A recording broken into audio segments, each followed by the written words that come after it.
Bismillahir Rahmanir Rahim. I start this with the name of Almighty Allah. I welcome you to the first video of the series of videos which will be made for HPC or Beowulf clusters. HPCC or high performance compute clusters or computing clusters or supercomputing or supercomputers, they are all synonyms which will be used throughout this video interchangeably. The objective to make these videos or objective for making these videos is to empower you to have your own supercomputer at your own desk. Simple words. Or in other words, you can say that I want you to fully grasp the knowledge of setting up a Beowulf cluster or an HPC cluster so that you can use it for your programming, system administration, testing, development at your own home, at your own desk without any problems. But in these videos I'm not suggesting you to have a multiple node hardware based cluster because that's not feasible. The entire idea behind these videos is to show you how this HPC cluster can be set up in a virtualized environment using VMware or any other virtualization technology you are used to. Well, I'm going to use VMware and I'm going to show you how you can set up an HPC cluster in a virtual environment. Please note that in virtual environment the CPU is divided across the number of nodes you will create. So technically speaking, you will not get a performance boost once you run your multi-node program or MPI program on your virtual cluster. But this cluster will help you to test your program, whatever you would write. If you are a system administrator, it will help you understand how various moving parts move, how they are set up, how they are administered, etc. So there are so many uses of this virtual technology for this HPC that you'll just marvel at this. Okay, what I'm going to do is I'm going to set up some virtual machines in VMware server, which is free, of course. I'm going to set up Linux CentOS. Should write version 5. I think I have version 5.2 on these machines, and I'm going to then set up SSH and user equivalents and parallel shell, NFS, and at the end I'm going to install MPI and I'm going to install Linpack to do the benchmarking for your cluster. This is how we will proceed. In the later videos we will cover, let me write here, in later videos we will cover various job scheduling programs such as PBS slash OpenPBS. Then we will also be discussing various cluster management software such as ROX and Oscar, etc. The reason I'm not covering these technologies here is very simple, because you will be setting up a 2-node or a few node cluster, I would say, in virtual environment. You would not be bothered it would be trivial for you to set up Linux machines, 2 or 3 or 4 Linux machines manually, and it would be much easier to submit jobs on your MPI programs on your cluster, because most of the time you would only be submitting one program, one job on your cluster. After all, it's a virtual cluster and you would not want to bog it down with multiple programs which you want to run. That's why I'm not going to show you PBS or OpenPBS at the moment. Once we'll have a hardware cluster, which I plan to have in near future, I'll show you how these things actually work. I will also show you that how you can set up the, the cluster, how you can manage cluster without using any of cluster management utilities such as rocks or whatever is described above. This will in fact help you understand how DHCP works, how TFTP works in an HPC environment, in a Beowulf cluster environment. Okay, in these videos I'm going to use HPC most of the time. That would mean Beowulf. That would also mean HPCC. That would also mean supercomputing or supercomputer. With that said, let's move on to the VMware setup. I have a machine here which has, this is my one of the workstations here. It has VMware installed already in it. For those who don't know about VMware, you just go to www.vmware.com. I should write here .vmware.com. They have excellent products, excellent virtualization software.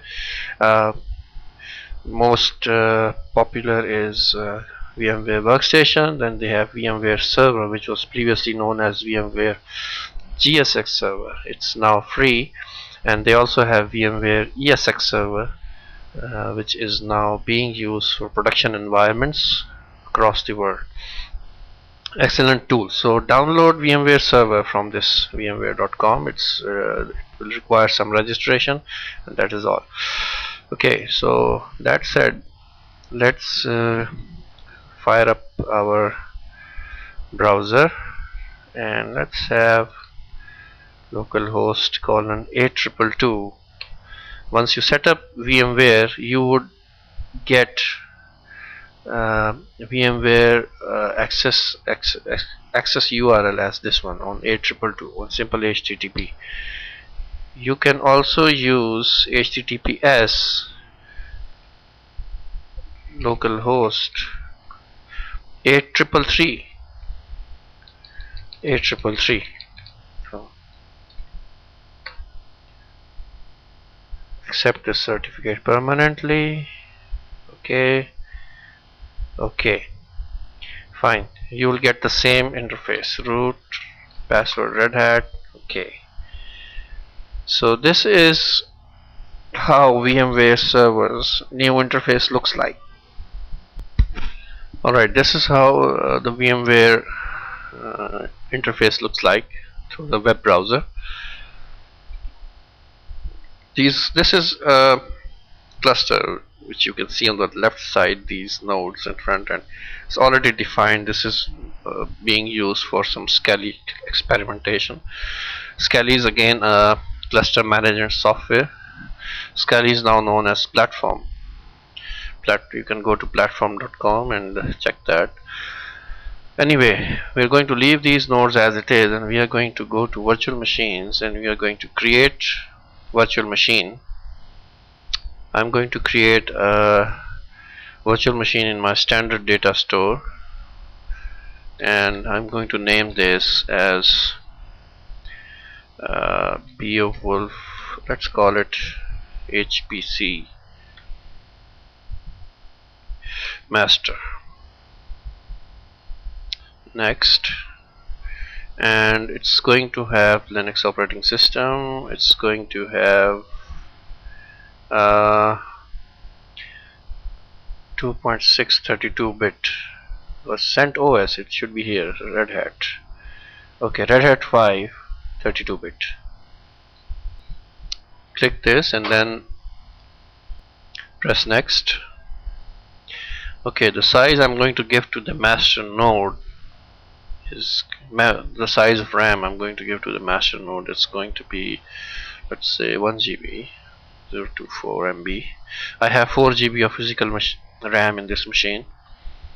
I'm going to give it one processor only. Next, then I'm going to give create new virtual disk. I'm going to give it 3 GB only,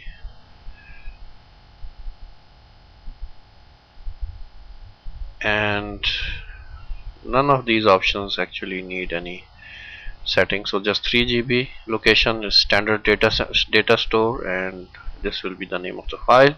Press next. Network adapter, yes. I am going to use bridged network,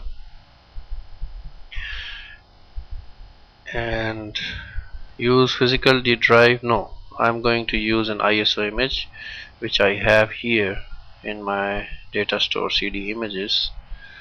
I have CentOS 5.2 i386 DVD. I'm going to use this as an ISO image. Next, no floppy drive, no USB. This is going to be how it looks like, so let's press finish. Okay, you see this HPC master is appeared here and it has been created. Let's create two more nodes. I'm going to have one master and two compute nodes in my HPC cluster. So create new virtual machine, cancel that. I think I can create a clone. No, it's the cloning option is not available in um, in VMware server.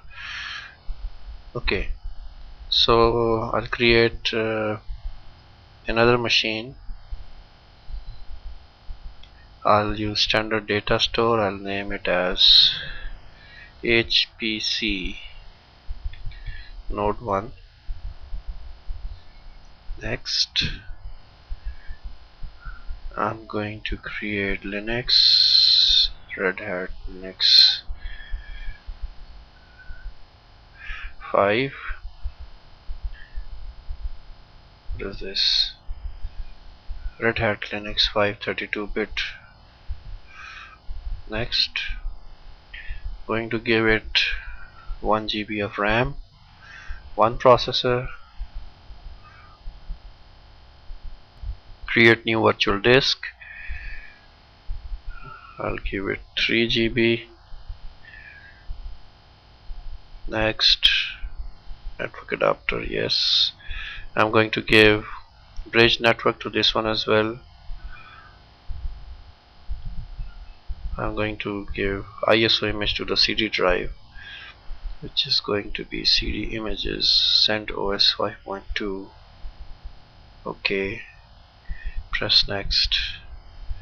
No floppy drive, no USB drive, and finish.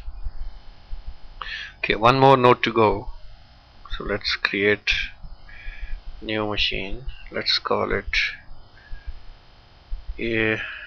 HPC node 2, and I'll create it in standard data store. Next, Linux, and I'm going to use Red Hat Linux 5. Next, 32-bit, and I'm going to give it 1 GB RAM, one processor. Next, yes, create new virtual disk. I'm going to give it 3 GB of disk space. Next, add network adapter, yes. Use bridged networking. Next, use ISO image instead of CD-ROM, and it's in CDs and CentOS 5.2. Press next. Don't use floppy, don't use USB, and finish. Okay, you see that 3 machines were created, and we have some system messages coming in the window at the bottom. I'm going to create install. I'm going to install Linux on the master node. So let's click here and let's start this machine. Let's go to console and click on this to have a machine's console visible to you. That's how, and it will show you It's booting up.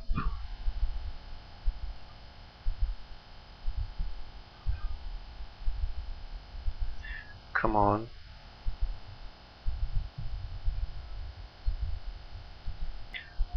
Okay, it has booted up from the CD image, and it's now going into the install mode. I'll just click here inside. So once it asks for input, press skip the media check. Okay, now this is going to be trivial, of course. I'm just going to cover very quickly the installation of OneNote. I just need very basic text mode setup in which I want development tools, development libraries. These are the things I would be needing. So I'll be pausing this video at times, and I'll just be showing you the screens which you would be interested to see. Okay, this is a question being asked for the partitioning. I'm going to show you very briefly what partition I want. There is no rocket science in it. Create custom layout, go to next, and I'll just create a swap partition, which is going to be not more than 256 MB. Rather, I think 128 MB is also enough for it, because I don't want any swapping in the first place. So since my applications will not be swapping, I don't need this much of swap space. But your requirements may vary. Again, this is not for production environment, this is for testing environment. And you press OK and create a new mount point extended 3 and give it all the allowable space. Press OK. Okay, here you go. You've got like 3 GB of root file system and 1 swap disk. That is all you need. Just press next. Yes, next. Okay, it's going to have the host name as in simple words, master node, and it's going to have manual IP. I'm going to give it 110.0.0.20, and I'm going to give it 255.255.0. Okay, there is no gateway, no DNS for them, so just press next.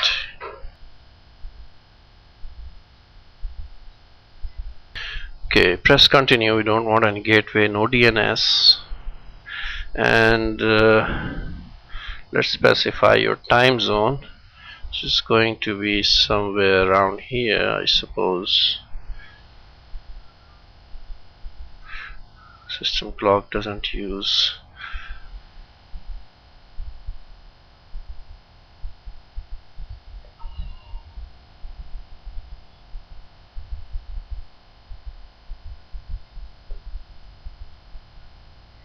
Okay, let's set this. Press next. Specify the password as Red Hat. Press next, and I don't want any desktop on this one. Okay, my mouse is behaving a bit weird, so no desktop. Rather, instead I'll just say customize now, and I'll just select packages from here. Okay, no desktop. I want editors. Okay, I want dev libraries. I want dev tools. Java is not required at the moment. Servers, I don't need any servers on this one, except nothing. Go to base system. I need base. I don't need dial-up for my system, and I don't need virtualization, I don't need clustering, I don't need cluster storage as well, and I don't need support for extra languages. So that is all I need right now.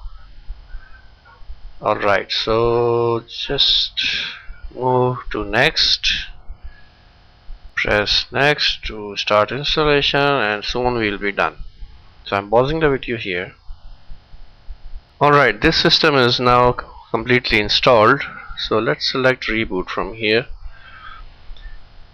I would like to tell you that at the same time that your nodes in your HPC cluster should be of the same hardware, same processor architecture, and they also should have the same version of the operating system you're using.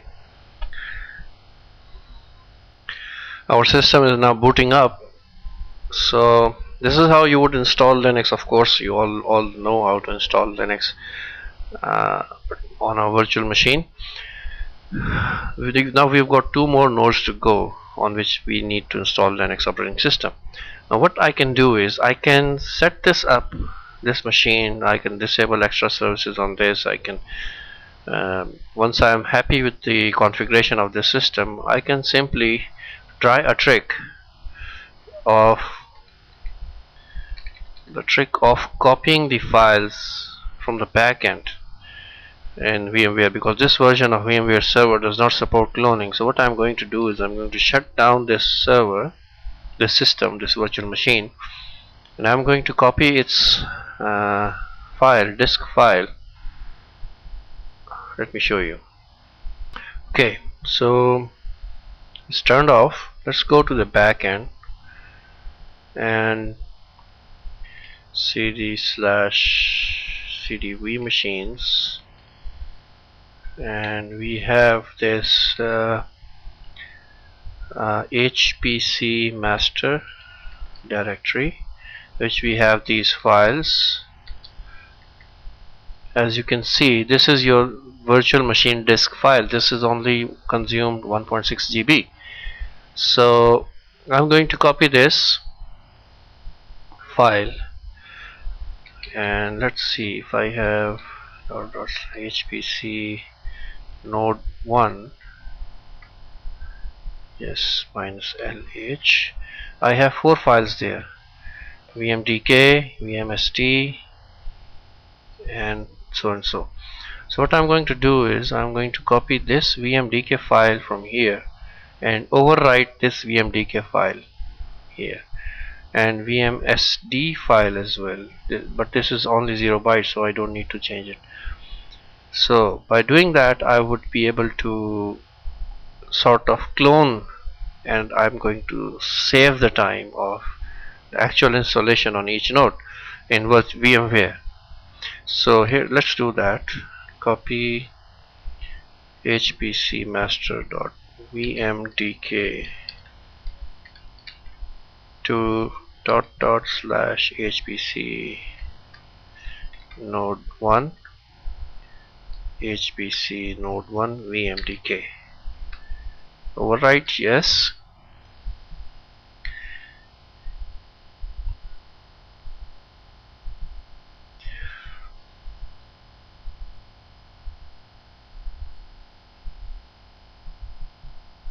Right, the file is copied now. So let's go and let's check the list first. Okay, this is HPC node 1 vmdk 1.6 GB. Let's try starting node 1. Let's see what happens. Click power on, success. Click on the console to get the console window like this, and let it boot. It seems booting up. Great. It will have all the settings from your HPC master. That means it will also have the same host name, same IP, everything. By the way, I should have disabled some extra services like send mail, XFS, no, X file system, and I should also have disabled cups and all that stuff, but anyway, we'll do that later on. We'll disable the services afterwards. So it's getting the IP information. Why it's getting from DHCP? It should not.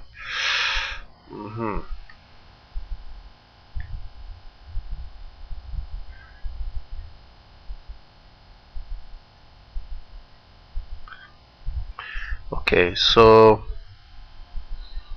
somebody remind me of disabling this Bluetooth as well. Okay, this is booted up now, so let's go to root Red Hat.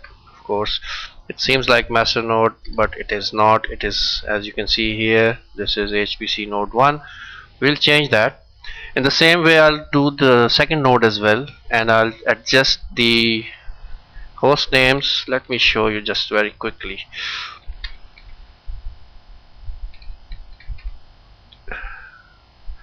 Let me show you very quickly how it's to be done. Node 1, node 1.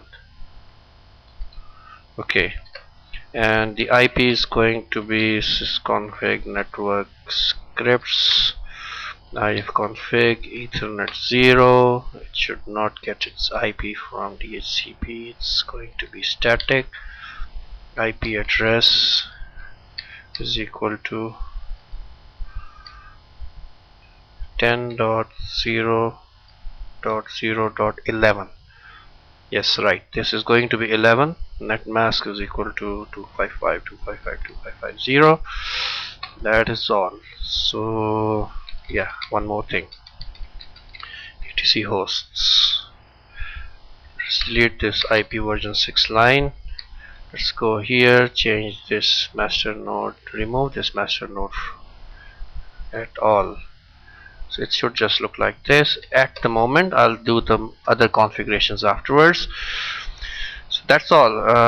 Service syslog, no, let's change the host name manually. Host name is node 1, and service syslog restart.